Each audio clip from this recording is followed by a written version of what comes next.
Hello friends, आप सभी का स्वागत है हमारे इस यूट्यूब चैनल पर जिसका नाम है smart health care and medicine, जिस पर आपको दवाओं के बारे में और आपकी सेहत के बारे में जानकारी दी जाती है।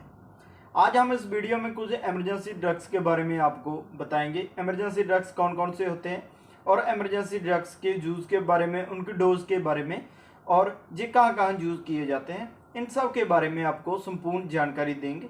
अगर आप इस चैनल पर नए हो तो चैनल को लाइक और सब्सक्राइब जरूर कीजिए ताकि आने वाली वीडियो में आपको और दवाओं के बारे में और आपकी सेहत के बारे में जानकारी मिल सके। तो चलिए आज का वीडियो स्टार्ट करते हैं और सीखते हैं कुछ इमरजेंसी ड्रग्स के बारे में।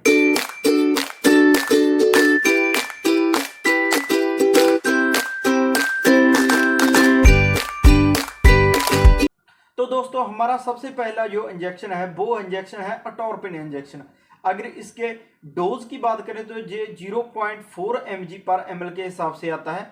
अगर इसके रूट की बात करें तो ये हम पेशेंट को IM, IV एंड सबक्यूटेनियस दे सकते हैं। अगर इसके जूस की बात करें तो ये मेनली ब्राइडिकार्डिया कंडीशन में इसका यूज किया जाता है। हमारा जो नेक्स्ट इंजेक्शन आता है वो है इंजेक्शन फ्रूसेमाइड इंजेक्शन। अगर इसकी डोज की बात करें तो ये मेनली 20 mg पर 2 ml के हिसाब से इसकी डोज रहती है। अगर इसके रूट की बात करें तो ये IV, IM हम पेशेंट को लगा सकते हैं। अगर इसके जूस की बात करें तो ये mainly hypertension and increase urine output बढ़ाने के लिए इसका इस्तेमाल किया जाता है। इसका मेनली काम होता है हमारे शरीर में जो एक्स्ट्रा फ्लूइड होता है उसको ये बाहर निकालने का काम करता है। हमारा जो नेक्स्ट इंजेक्शन है वो है डिऑक्सिन इंजेक्शन, जिसकी डोज रहती है 0.5 mg पर 2 ml के हिसाब से। अगर इसके रूट की बात करें तो जे IV ओनली हम पेशेंट को दे सकते हैं। अगर इसके जूस की बात करें तो ये इरेगुलर हार्ट बीट के लिए एंड किसी पेशेंट का हार्ट फेलियर हुआ हो तो उसके लिए इसका इस्तेमाल किया जाता है।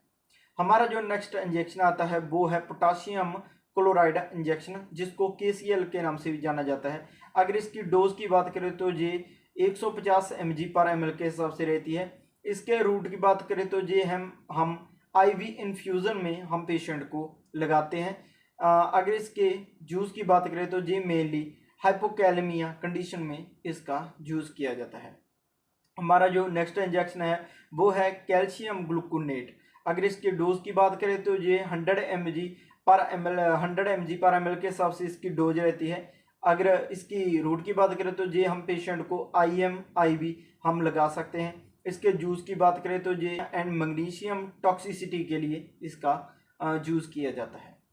हमारा जो नेक्स्ट इंजेक्शन है वो है सोडियम बाइकार्बोनेट इंजेक्शन। अगर इसकी डोज की बात करें तो ये 75 mg पर ml के हिसाब से आता है। अगर इसके रूट की बात करें तो ये हम पेशेंट को IV लगा सकते हैं। इसके जूस की बात करें तो ये cocaine toxicity and hyperkalaemia condition में इसका इस्तेमाल किया जाता है। हमारा जो नेक्स्ट इंजेक्शन आता है वो है इंजेक्शन फिनरामाइन इंजेक्शन, जिसको एवल के नाम से भी जाना जाता है। अगर इसकी डोज की बात करें तो ये 22.75 mg पर ml के हिसाब से आता है। अगर इसके रूट की बात करें तो ये हम पेशेंट को IM, IV दे सकते हैं। इसका मेनली यूज़ एलर्जी कंडीशन में इसका यूज़ किया जाता है, जैसे कि रनिंग नोज, स्नीजिंग, ईचिंग, इसमें इसका इस्तेमाल किया जाता है। हमारा जो नेक्स्ट इंजेक्शन है वो है इंजेक्शन है हाइड्रोकोर्टिसोन इंजेक्शन, जिसकी डोज रहती है 100 mg पर ml के हिसाब से, जिसको IV हम लगा सकते हैं। अगर इसके जूस की बात करें तो जी mainly skin allergy and asthma condition में इसका यूज़ किया जाता है।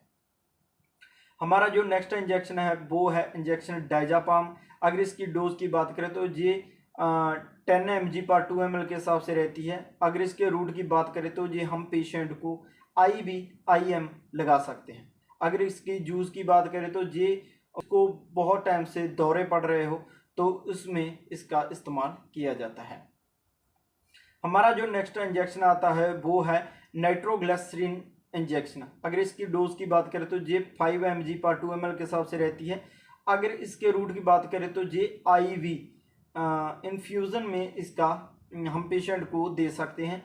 इसका मेनली काम होता है हाइपरटेंशन में। अगर किसी पेशेंट को चेस्ट पेन है तो हम उसमें इसका इस्तेमाल कर सकते हैं।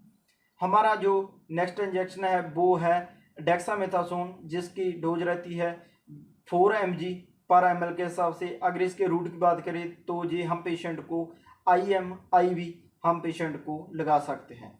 इसके जूस की बात करें तो ये COPD, आस्थमा, एलर्जिक रिएक्शन में हम इसका जूस कर सकते हैं। ये हमारे कुछ इमरजेंसी ड्रग्स थे। आस करता हूँ आज की जानकारी आपको अच्छी लगी होगी। अगर अच्छी लगी हो तो वीडियो को लाइक और शेयर जरूर करिए। तो चलिए आज का वीडियो यहीं पर समाप्त करते हैं और मिलते हैं नेक्स्ट वीडियो में आप सबके